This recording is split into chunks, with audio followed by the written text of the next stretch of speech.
Hello students, today we will learn error handling in compiler design. The error handling consists of three functions: detection, that is finding the errors in the source program, then reporting means displaying the error messages to the user, and third is recovery, that is to recover from the error if possible by the compiler itself. So these three functions comprises error handling.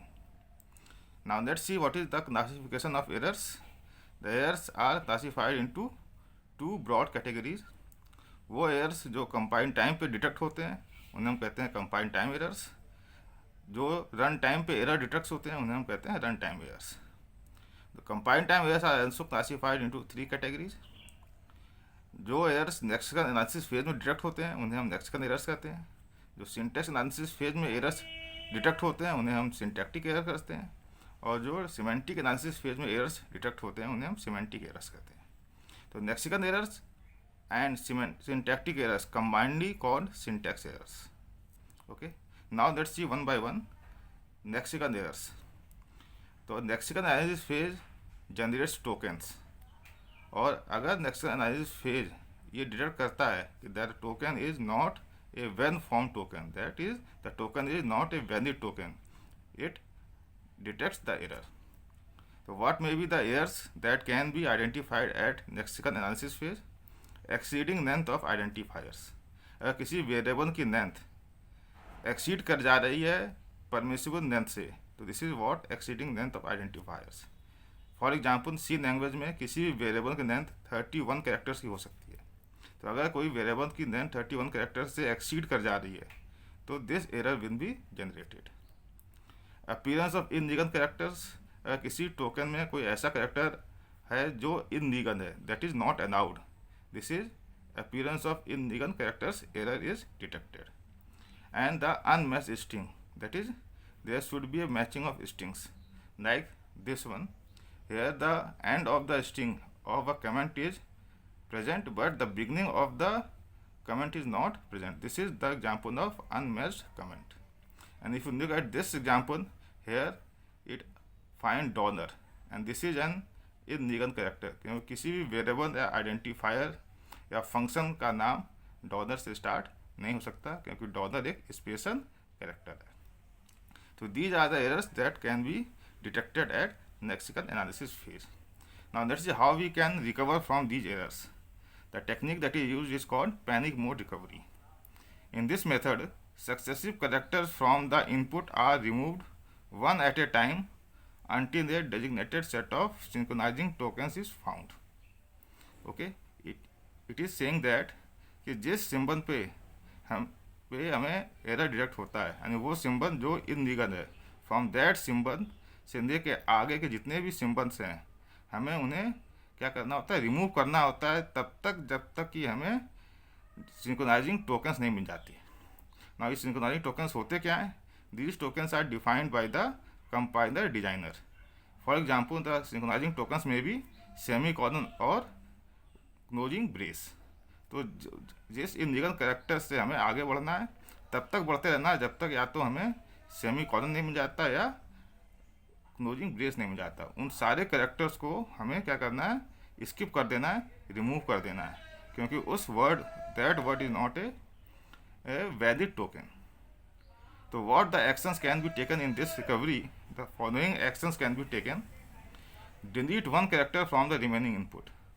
तो जिस symbol पे हमें error detect हुआ है, जो symbol illegal है, from that symbol we start deleting one character till we reach either semicolon and closing braces, that is the synchronizing tokens. And let's see whether deleting can result in a valid token और not. हम एक character delete करेंगे और check करेंगे कि remaining input है that is a valid token और not. अगर नहीं है तो अगेन वन कैरेक्टर डिलीट करेंगे और ये प्रोसेस चलता रहेगा जब तक कि हमें सिंक्रोनाइजिंग टोकन्स नहीं मिल जाता. Insert a missing character into remaining input. अगर हमें लगता है कि जो इनवैलिड टोकन हमने आइडेंटिफाई किया है उसमें कोई कैरेक्टर मिसिंग है, तो उस मिसिंग कैरेक्टर को हम क्या करेंगे, इंसर्ट कर देंगे ताकि जो इनवैलिड टोकन है it now becomes a valid token. Okay. The third option may be replace a character by another character. यानी कोई इनलीगल कैरेक्टर है उसको हम रिप्लेस कर दें बाय सम अदर कैरेक्टर, इस तरीके से कि जो इनवैलिड टोकन है now becomes a valid token.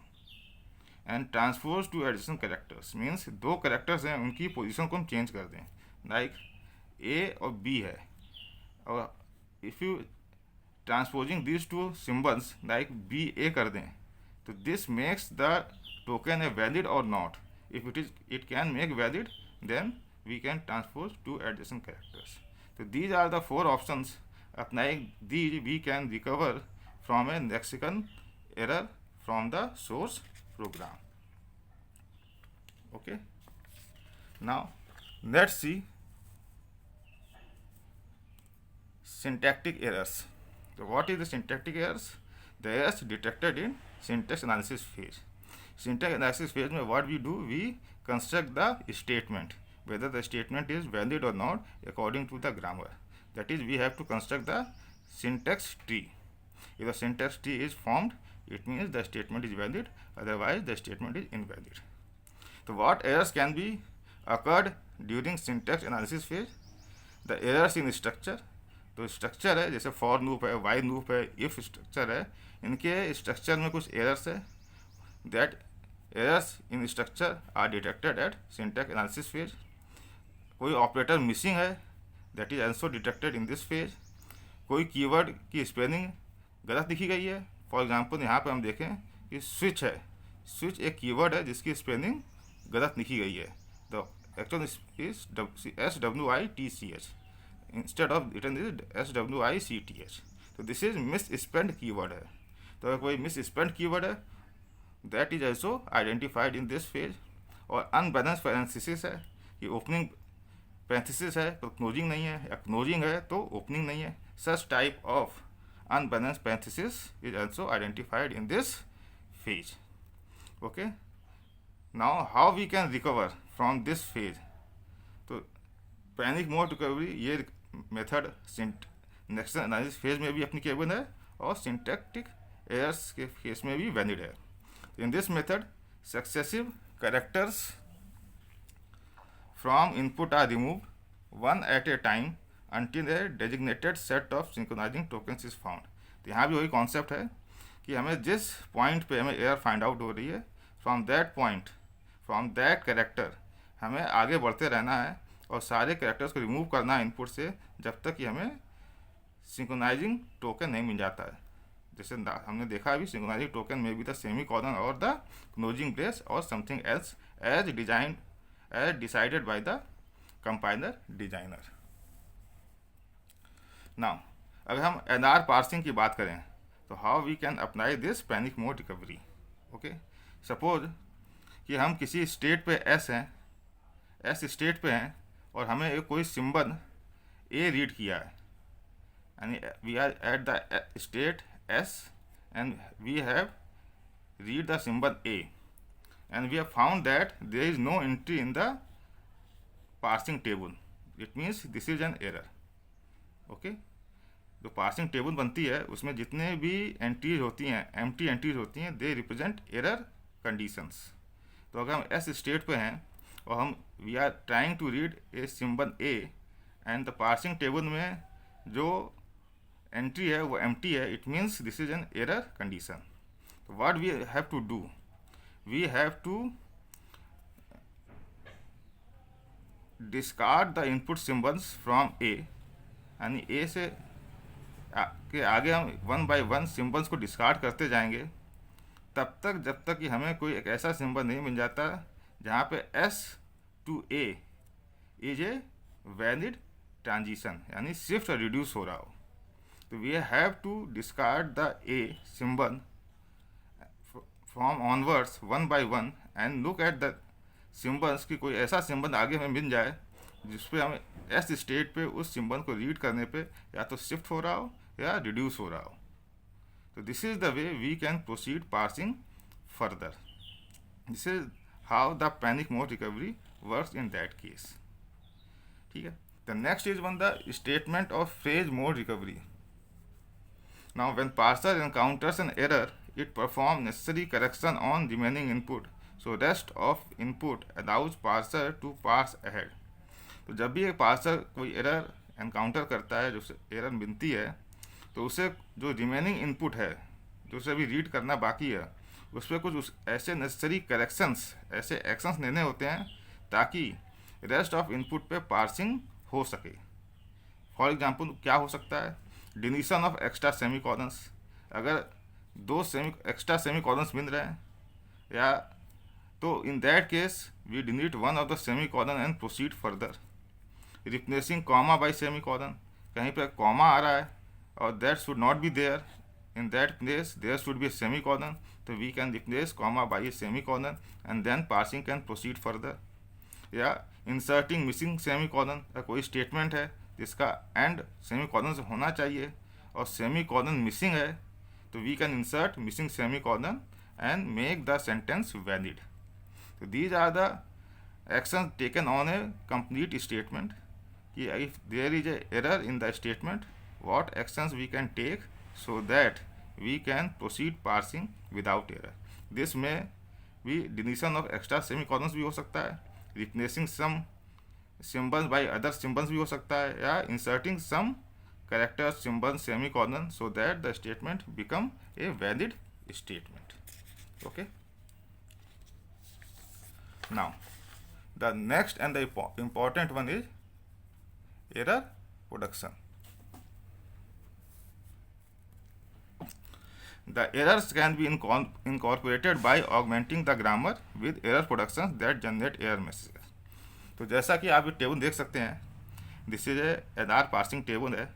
इसमें शिफ्ट एक्शन हो रहा है, रिड्यूस एक्शन हो रहा है, ये गो टू के एंट्रीज हैं, और जो एम्प्टी कॉलम्स होते हैं, एम्प्टी सेल्स होते हैं, दे रिप्रेजेंट एरर कंडीशंस। तो यहाँ पे हमने क्या किया है कि what we can do when the parser encounters a error.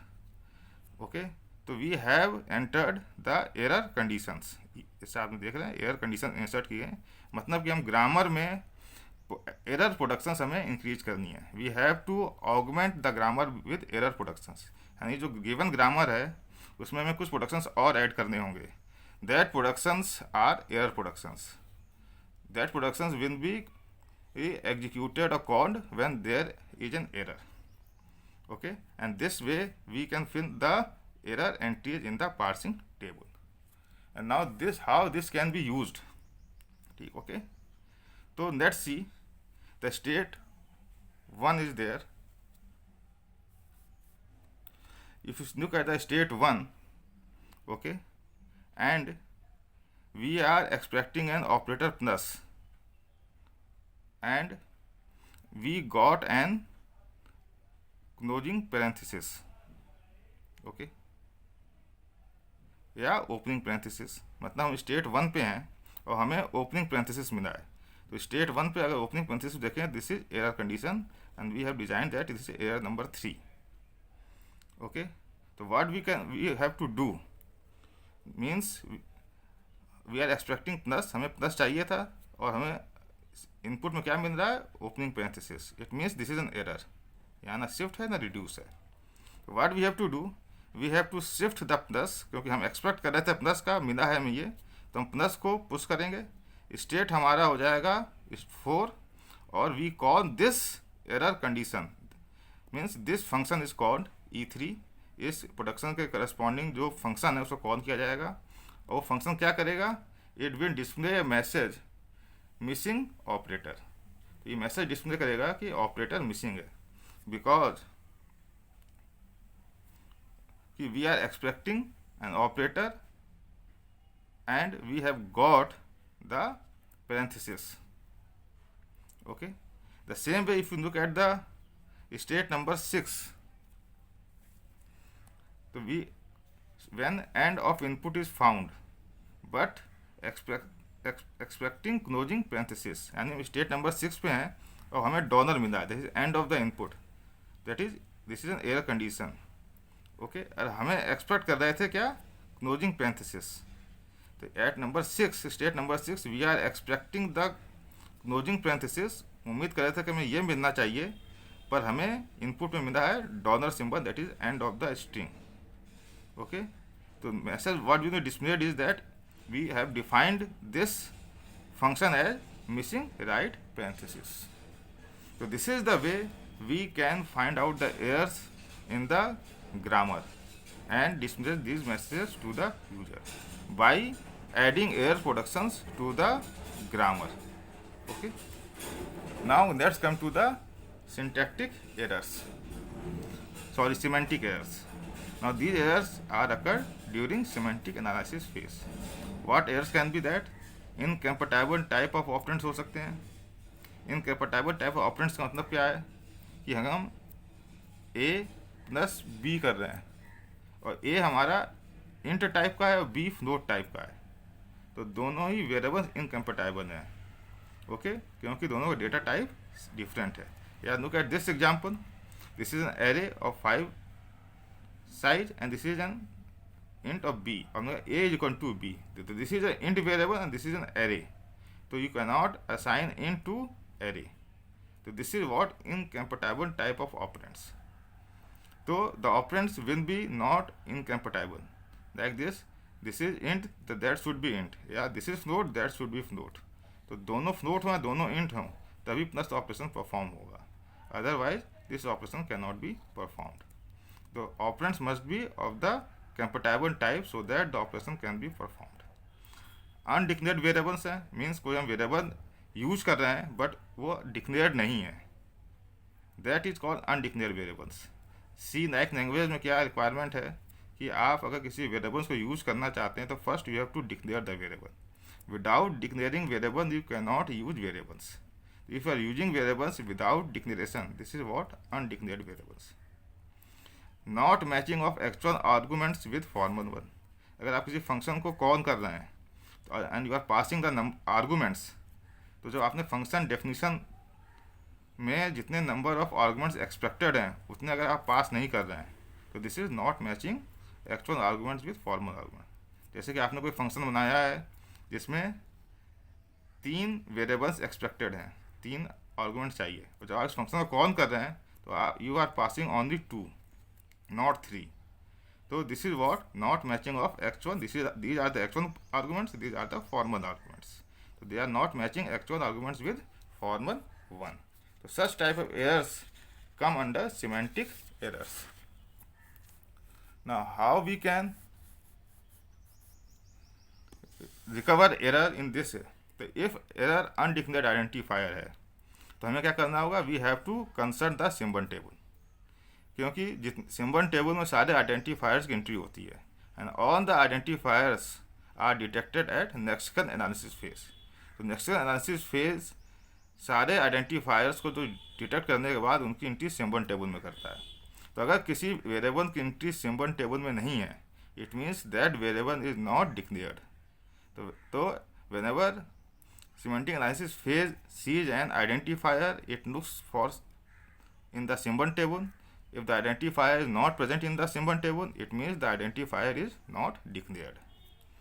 If the two data types of two operands are incompatible, okay, the automatic type conversion is done by the compiler. अगर data types incompatible हैं तो हमें उनका conversion करना होगा जो कि automatic होना चाहिए.